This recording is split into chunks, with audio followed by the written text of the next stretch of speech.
یہ سورۃ البقرہ کی آیت نمبر 16 ہے۔ وہ لوگ یعنی منافقین جو مذکورہ کام کرنے والے ہیں، دھوکہ دہی، جھوٹ، فساد کو اصلاح کا نام دینا، خود بے وقوف ہونے کے باوجود دوسروں کو بے وقوف کرنا، مسلمانوں کا مذاق اڑانا وغیرہ ذالک، تو یہ کام کرنے والے لوگ ان منافقین نے ہدایت کے بدلے میں گمراہی کو خرید لیا۔ نہ تو ان کی تجارت ان کے حق میں نفع مند ہوئی اور نہ ہی انہوں نے ہدایت پائی، نہ ہی انہیں ہدایت ملی۔ یہاں پر چند سوالات میں قائم کر رہا ہوں، پھر ان کے جوابات عرض کروں گا، جن کی روشنی میں آپ بآسانی اس کا مفہوم سمجھ سکیں گے۔ پہلا سوال ہے کہ یہاں تجارت سے کیا مراد ہے؟ یہاں تجارت سے کیا مراد ہے؟ جواب: جس طرح مالی تجارت میں مال کے بدلے میں مال حاصل کیا جاتا ہے،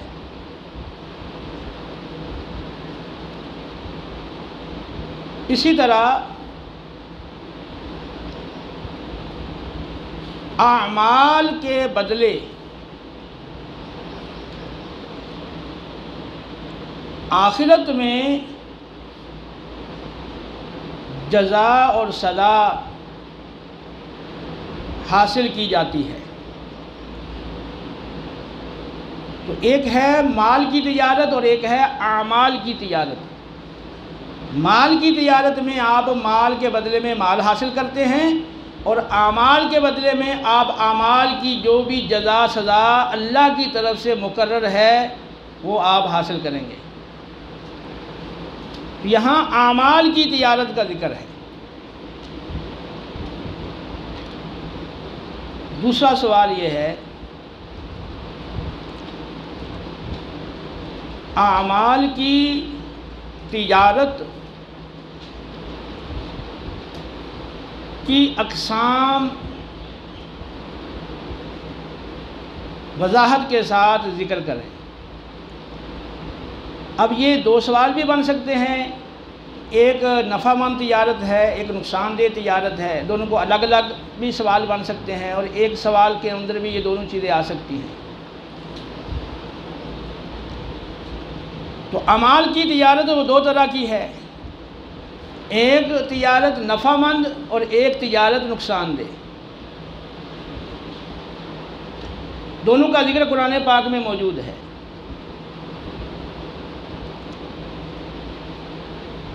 نفع مند تجارت کون سی ہے؟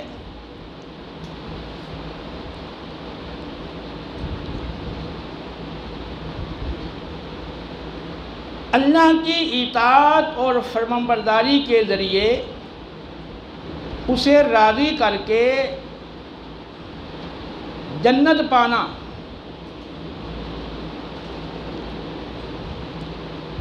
یا نیک اعمال کے ذریعے یا اطاعت و فرمانبرداری کے ذریعے اللہ کو راضی کر کے جنت حاصل کرنا، یہ نفع مند تجارت ہے۔ نافرمانی کے ذریعے یا برے اعمال کے ذریعے اللہ کو ناراض کر کے جہنم پانا، یہ نقصان دہ تجارت ہے۔ نفع مند تجارت کا قرآن پاک میں متعدد مقامات پہ ذکر آیا ہے۔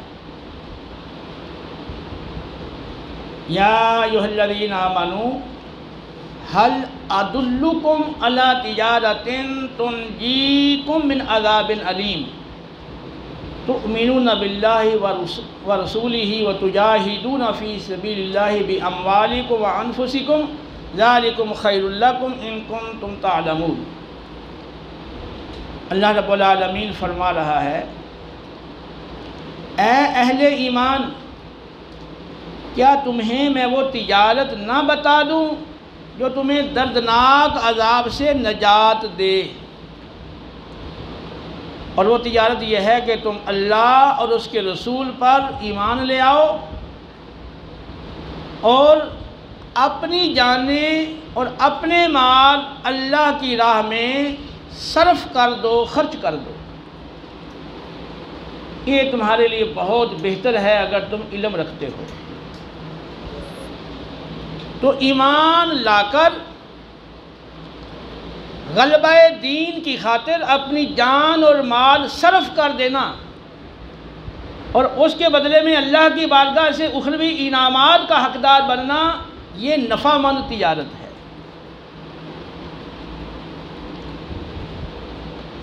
یہ سورہ صف کی آیت میں نے پڑھی تھی، اسی طرح سورہ فاطر کے اندر ہے، ان الذین یتلون کتاب اللہ واقاموا الصلاۃ وانفقوا مما رزقناہم سرا وعلانیہ یرجون تجارتا لن تبور، یرجون تجارتا لن تبور۔ بے شک وہ لوگ جو اللہ کی کتاب پڑھتے ہیں، کتاب اللہ کی تلاوت کرتے ہیں اور نماز کو پورے طور پر قائم کرتے ہیں، اور جو ہم نے انہیں عطا کیا اس میں سے پوشیدہ اور اعلانیہ خرچ کرتے ہیں۔ یہ لوگ ایسی تجارت کے امیدوار ہیں جس میں خسارہ نہیں ہوگا۔ لن تبور، وہ تجارت کبھی تباہ نہیں ہوگی، اس میں کوئی خسارہ نہیں ہوگا۔ لِيُوَفِّيَهُمْ أُجُورَهُمْ وَيَزِيدَهُمْ مِنْ فَضْلِهِ إِنَّهُ غَفُورٌ شَكُورٌ۔ تو اب وہ نفع مند تجارت کے امیدوار ہیں، ایسی تجارت جس میں کوئی خسارہ نہیں، تاکہ اللہ تعالیٰ ان کے ان اعمال کا پورا پورا بدلہ عطا فرمائے اور اپنے فضل سے ان کے اصل صلہ سے مزید اور صلہ عطا فرمائے۔ بے شک وہ غفور، بڑا بخشنے والا ہے، اور شکور، اور بڑا قدردان ہے۔ دنیاوی اعتبار سے اگر دیکھیں تو کوئی نوکر، کوئی خادم کتنا ہی خدمت گزار کیوں نہ ہو، تو بعض اوقات اس سے کوئی کمی کوتاہی ہو جاتی ہے تو آقا کو بڑا غصہ آ جاتا ہے، اور جو اس نے پچھلی خدمت کی ہے اس میں بھی وہ پانی پھیر دیتا ہے۔ کسا خواتین کی عادت ہے، شوہر جتنی مرضی ان کے ساتھ تعاون کرے، پوری زندگی ان کے ساتھ بھلائی کرتا رہے، محنت مزدوریاں کر کے بڑی مشقت سے کما کے کھلاتا رہے، تو جب وہ غصے میں آئے گی بیوی تو فوراً کہہ دیتی ہے میں نے تو کبھی کوئی بھلائی دیکھی نہیں، جب سے اس گھر میں آئی ہوں کبھی سکھ ہی نہیں دیکھا۔ اس ناشکری کی وجہ سے نبی کریم علیہ السلام نے اکثریت عورتوں کی جہنم میں دیکھی۔ تو یہ دنیاوی اعتبار سے جو دنیا کے آقا ہیں ان کی یہ، یا بادشاہ ہیں تو ان کی یہ صورتحال ہوتی ہے۔ اللہ رب العالمین جل جلالہ تو وہ بڑا مہربان ہے اور بندوں کے ساتھ کمزوری لاحق ہے، تو غفور، تو وہ ایسا نہیں بھی بندے کوئی غلطی کوتاہی ہوگی تو اللہ نے جتنے بھی نیک اعمال کیے سب کو ضائع کر دیا۔ غفور تو وہ بہت ساری کوتاہیاں کمیاں معاف کرتا ہے، اور شکور بڑا قدردان ہے، تھوڑی بھی نیکی کی ہے تو بڑا اجر عطا کرتا ہے، جتنا اس کا اصل اجر ہے اس سے بھی بڑھ کر عطا کرتا ہے، 10 گنا 700 گنا، اور پھر جس کے لیے چاہے جتنا اخلاص ہو اس کے اعتبار سے اتنا زیادہ بڑھا دے۔ تو یہ ہے نفع مند تجارت۔ اور دوسری تجارت جو ہے وہ ہے نقصان والی تجارت، جس کا یہاں ذکر آیا ہے۔ منافقین نے بھی اعمال کیے نا، انہوں نے دنیاوی مفادات کی خاطر نفاق کو اختیار کیا، کفر دلوں میں پوشیدہ رکھا، زبان سے مسلمانوں کو دھوکہ دینے کے لیے ایمان کا اظہار کیا، اور پھر اپنے اس نفاق کے تقاضے کی وجہ سے وہ طرح طرح کے فسادات پھیلاتے تھے۔ اسلام پر تنقید کرنا، اعتراضات کرنا، مسلمانوں پہ تنقید کرنا، مسلمانوں کا مذاق اڑانا، نبی کریم علیہ السلام کی گستاخیاں کرنا، اور پھر جنگ کے موقع پر مسلمانوں کے اندر پست ہمتی اور ڈر اور خوف پیدا کرنے کے لیے مختلف قسم کی باتیں کرنا، اور جہاد سے جی چرانا، نماز میں سستی کا مظاہرہ کرنا، اگر خرچ کرنا مجبوری ہے، اب خرچ کرنے کے سوا چارہ نہیں ہے تو پھر ناگواری کے ساتھ خرچ کرنا، مسلمانوں کو بے وقوف سمجھنا اور بے وقوف کہنا، اور کفر کے سرداروں کے ساتھ دوستیاں قائم کرنا، اور کافروں کو تقویت دینے کے لیے پھر مسجد درار کا بنانا، اس پہ اپنا پیسہ اور مال لگانا، اپنی محنت مشقت اس پہ لگانا۔ تو یہ مختلف قسم کے کام جو منافقین نے کیے تھے، کس لیے کیے تھے؟ تاکہ ہم دنیاوی مفادات، آسائشیں، سہولتیں اور اپنی من پسند چیزیں وہ حاصل کر سکیں۔ تو ان کا تو ذہن یہی تھا کہ یہ تو بس چند دن کی بات ہے، معاذ اللہ نبی کریم صلی اللہ علیہ وسلم کے ساتھ وہ حوادث کے منتظر تھے، جس طرح کفار مکہ کے بارے میں بھی ہے، بس یہ دنیا سے چلے جائیں گے اور یہ ختم ہو جائے گا ان کا سارا سسٹم۔ تو وہ اس کے لیے مختلف قسم کے وہ حربے بھی کرتے رہتے تھے۔ تو انہوں نے ہدایت کو قبول نہیں کیا، ہدایت کو چھوڑ کے کفر اور گمراہی کو اختیار کیا تاکہ ہم اپنے دنیاوی مفادات حاصل کر سکیں۔ تو انہوں نے یہ نفاق اور نفاق کے نتیجے میں جو انہوں نے کام کیے ہیں تو یہ اس لیے کیے، اور ہدایت کے بدلے میں یہ گمراہی والے کام اس لیے کیے تاکہ اپنے وہ مفادات حاصل کر سکے۔ اور نتیجہ کیا نکلا اس تجارت کا؟ کہ ہدایت تو چھوڑ دی، اور اس کے بدلے میں جو جنت ملنی تھی وہ تو انہوں نے خود ہی چھوڑ دی۔ اب دنیاوی مفادات کے لیے نفاق کو، نفاق والے اعمال اختیار کیے تو دنیاوی مفادات بھی نہیں ملے۔ نفاق اللہ نے کھول کے اپنے حبیب علیہ السلام کو بتا دیا، اور آپ نے واضح طور پر ایک ایک کار کو اٹھا دیا، چل بھی تو بھی منافق ہے، چل بھی تو بھی منافق ہے۔ نفاق چھپا نہیں رہا۔ پھر یہ ہے کہ جو مومن ہے وہ تو اللہ کے نور سے دیکھتا ہے نا، مومن کی فراست سے ڈرو بے شک وہ نور الہی کے ساتھ دیکھتا ہے۔ تو جو مخلص صحابہ تھے وہ بھی ان کا نفاق جان لیتے تھے، اگرچہ شروع میں پوشیدہ رہا لیکن مسلسل ایک عرصہ ان کی جو حرکات تھیں، ان کے افعال اعمال تھے اور ان کی جو گفتگو تھی، اس سے وہ نفاق سمجھداروں پہ اور فراست والوں پہ چھپا نہیں رہ سکتا تھا۔ تو رسول اللہ صلی اللہ علیہ وسلم کو تو بدریہ وحی آگاہ کر دیا گیا، تو مسلمانوں پہ وہ نفاق چھپا نہیں رہا، تو نفاق کھل گیا، جو ان کے مفادات تھے وہ ان کو حاصل نہیں ہوئے۔ تو قرآن نے کیا کہا کہ یہ وہ لوگ ہیں جنہوں نے ہدایت کو چھوڑ کے گمراہی کو اختیار کیا تاکہ اپنی دنیاوی مفادات حاصل کر سکیں۔ اب انہوں نے یہ جو تجارت کی تھی، یہ تجارت ان کے لیے نفع مند نہیں ہوئی۔ نفع مند تو تب ہوتی چلو دنیاوی کچھ اغراض ان کو حاصل ہو جاتی، تو دنیاوی اغراض اور مفادات وہ بھی نہیں ملے، جس کے لیے تجارت کی تھی وہ تجارت نفع مند نہ ہوئی۔ وما كانوا مهتدين، اور ہدایت بھی نہیں ملی، اور اس کا جو معاوضہ تھا آخرت میں جنت وہ بھی نہیں ملی۔ دنیا بھی گئی اور آخرت بھی گئی۔ آخرت خود انہوں نے اپنے ہاتھوں ہی چھوڑ دی دنیا کی خاطر، تو آخرت بھی گئی اور ساتھ دنیا بھی گئی۔ تو اب یہ ہے نقصان دہ تجارت۔ اب اس پہ اب دوبارہ اس آیت پہ آپ غور کریں۔ اولئک الذین اشتروا الضلالۃ بالہدی، منافقین مذکورہ کام کرنے والے لوگ، اولئک یہ وہ لوگ ہیں جنہوں نے ہدایت کو چھوڑ کے گمراہی کو اختیار کیا، ہدایت کے بدلے میں گمراہی کو اختیار کیا اور گمراہی والے کام کیے۔ فما ربحت تجارتہم، اب یہ اعمال والی جو تجارت انہوں نے کی تھی دنیاوی مفادات پانے کے لیے، ان کی یہ تجارت ان کے حق میں سود مند، نفع مند نہیں ہوئی۔ وما كانوا مهتدين، اور وہ ہدایت والے بھی نہیں بنے، راہ یاب، وہ ہدایت یافتہ بھی نہیں بن سکے۔ تو جو آخرت بھی گئی اور دنیا بھی گئی، دونوں تباہ ہوئے، دنیا بھی اور آخرت بھی۔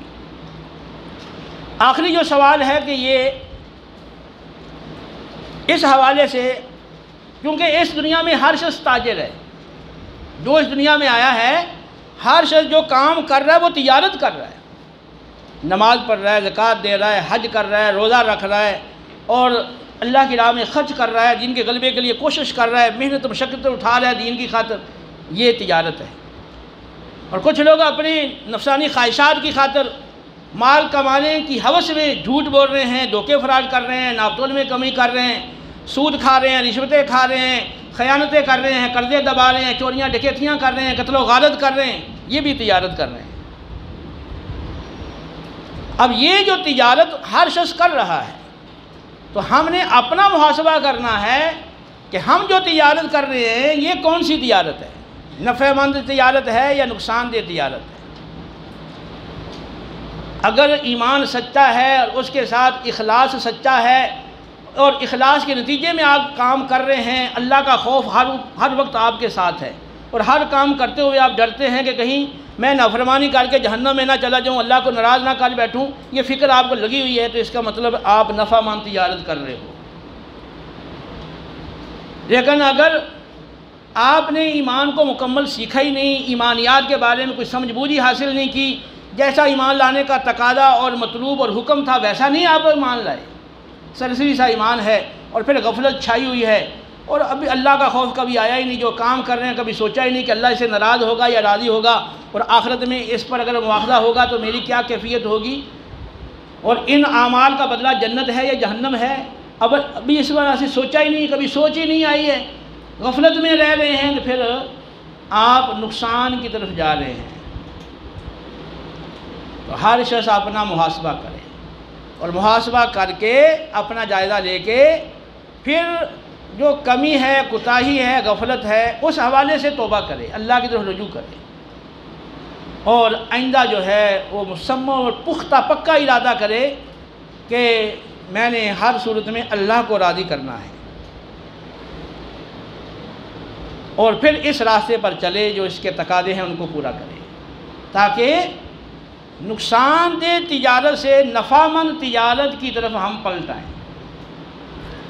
دیکھیں تجارت میں کبھی خسارہ کم ہوتا ہے، کبھی بہت زیادہ ہوتا ہے، نفع بھی کبھی کم ہوتا ہے، کبھی بہت زیادہ ہوتا ہے۔ ایمان لے آئے ہیں اس کے بعد بھی خسارے کا اندیشہ ہے۔ کچھ لوگوں کے ذہن میں یہ بات بیٹھی ہوئی ہے کہ بس بھی ایمان لائے ہیں تو اب جنت تو ہمارا انتظار کر رہی ہے، اب نبی کا حکم مانے نہ مانے، اطاعت کرے نہ کرے، اب ہماری مرضی ہے، اب شیطان کی پیروی کریں، خواہشات کے پیچھے چلیں اور ظلم و ستم لوگوں پہ ڈھائیں تو جنت ہمارا انتظار کر رہی ہے۔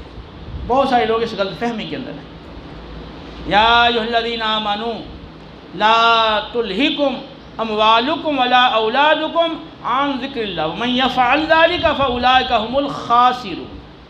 اہل ایمان، تمہارا مال، تمہاری اولاد کہیں تمہیں غافل نہ کر دے اللہ کے ذکر، اللہ کی یاد، اللہ کی اطاعت سے، اور جو ایسا کریں گے یعنی مال اولاد کی وجہ سے اللہ کی اطاعت اور یاد سے غافل ہوں گے وہ خسارہ پانے والے ہیں۔ تو خسارہ سے بچنے کے لیے آپ نے 4 کام کرنے ہیں جو سورہ عصر میں بتائے گئے ہیں۔ قرآن میں کہا سورہ عصر میں سارے انسان ہی خسارے میں ہیں، ہاں ایمان اور عمل صالح، دعوت حق اور تلقین صبر، یہ 4 کام جو لوگ کر رہے ہیں تو یہ نفع مند تجارت کر رہے ہیں، ان کی یہ تجارت خسارے سے محفوظ ہے۔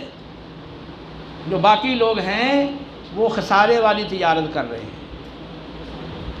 تو اب ہماری جو تجارت ہے ہم نے اپنا محاسبہ کرنا ہے تو اس میں یہ بات پیش نظر رکھنی ہے کہ ہم نے ایمانیات کو سیکھا ہے اور باقاعدہ ہمارا جیسا اللہ کو مطلوب ہے ویسا ایمان ہے، اور اس کے ساتھ عمل صالح یعنی سنت کی موافقت ہر عمل کے اندر، عمل صالح اور اس کے ساتھ پھر دعوت حق دے رہے ہیں اور صبر کی تلقین کر رہے ہیں۔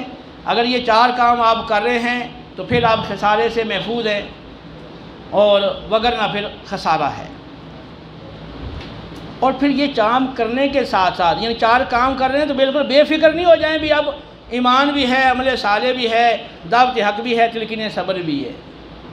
تو یہ 4 کام جو ہیں آپ کو خسارے سے بچائیں گے، لیکن اس میں ایٹومیٹک جب یہ 4 کام کریں گے تو خشیت الہی ساتھ ہوگی، وہ ہر وقت دامن گیر رہے گی، وہی آپ کو عمل صالح پہ متوجہ کرے گی یا آمادہ کرے گی، اس پہ چلائے گی۔ اگر خشیت الہی نہ ہوئی تو پھر عمل صالح پر برقرار رہنا یہ دشوار ہے، شیطان پھسلا دے گا یا نفسانی خواہشات آدمی کو بہکا دیں گی۔ تو خوف خدا جو ہے ہر وقت یہ سال پہ لگا ہے۔ جیسے استاد کے پاس استاد ہے، شاگرد جو ہے وہ ہر وقت استاد کے ساتھ ہے، یا استاد شاگرد کے ساتھ ہے، استاد کے ہاتھ میں ڈنڈا ہے، یا اس طرح کی کوئی اور آپ مثال لے لیں۔ آفیسر ساتھ ہے ملازم کے ساتھ، تو اس پہ ڈر ہوگا نا، کیونکہ ایسا کام نہ کروں گا جیسے مجھے جو میرا آفیسر ہے مجھ سے ناراض ہو جائے، اور وہ ایسے کاموں سے بچے گا، ناراضگی والے کاموں سے۔ تو جو مومن ہے اس کے ساتھ خشیت الہی کا کوڑا، خشیت الہی کا کوڑا ہر وقت اس کے سر کے اوپر لٹک رہا ہے، اور اس کو ڈر لگ رہا ہے کہ میں اگر یہ کام کروں تو اللہ ناراض ہو جائے گا، اور اس کے بدلے میں مجھے ہو سکتا ہے دنیا میں فوری سزا مل جائے، ورنہ آخرت میں سزا ملے گی۔ تو پھر خشیت الہی کا جو کوڑا ہے وہ اس کو سیدھا چلاتا ہے۔ تو یہ نہ کوئی سمجھے بھی میں نیک عمل کر رہا ہوں تو بس بے فکر ہو گیا ہوں، جو نیک عمل کرنے والے ہوتے ہیں وہ بے فکر نہیں ہوتے۔ وَلَا يَأْمَنُ مَكْرَ اللَّهِ إِلَّا الْقَوْمُ الْخَاسِرُونَ، اللہ کی خفیہ تدبیر سے کون لوگ بے خوف ہوتے ہیں؟ جو خسارہ پانے والے ہیں۔ تو جو نفع مند تجارت کرنے والے ہیں تو وہ بے خوف نہیں ہوتے، یہ خوف ہی ہوتا ہے جو ان کو نفع مند تجارت کرنے پر آمادہ کرتا ہے۔ تو یہ سوالات ہیں، ان کے جوابات آ گئے، ان کی روشنی میں ہر ایک اپنا جائزہ لے، اور اس آیت سے جو مقصود ہے وہ کیا ہے کہ ہم جائزہ لے کے اپنی تجارت کو نفع مند بنائیں۔ کہیں ایسا نہ ہو کہ ہم بھی اپنی تجارت میں غفلت کی وجہ سے یا کوتاہی یا سستی کی وجہ سے یا بدنیتی کی وجہ سے ہم اپنی تجارت میں خسارہ کر بیٹھیں۔ تو اپنے آپ کو ریاکاری سے بچانا ہے، اخلاص پیدا کرنا ہے، احکام شرع کی پابندی، فرائض کی پابندی، اور محرمات یعنی حرام کاموں سے اجتناب کرنا ہے۔ اللہ تعالیٰ ہمیں عمل کی توفیق عطا فرمائے۔ وما علینا الا البلاغ المبین۔ سبحانک اللہم و بحمدک، اشہد ان لا الہ الا انت، استغفرک و اتوب الیک۔